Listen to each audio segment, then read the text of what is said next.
Người tình xưa về đâu, mưa giăng ngoài ngõ nhỏ. Người tình đi về đâu, ai còn ngơ ngác đứng trong ai. Ngày đầu mới gặp nhau, ngỡ đã yêu kiếp nào. Khi đã yêu trong lòng mà mặt ngoài vẫn còn e. Ngày nào khi còn yêu, đưa nhau về ngõ nhỏ. Ngoài trời mưa lạnh căm sao, lòng nghe tim ấm đôi tim.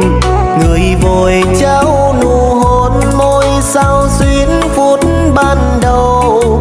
Bao ước mơ hôm nào nay chỉ còn là thương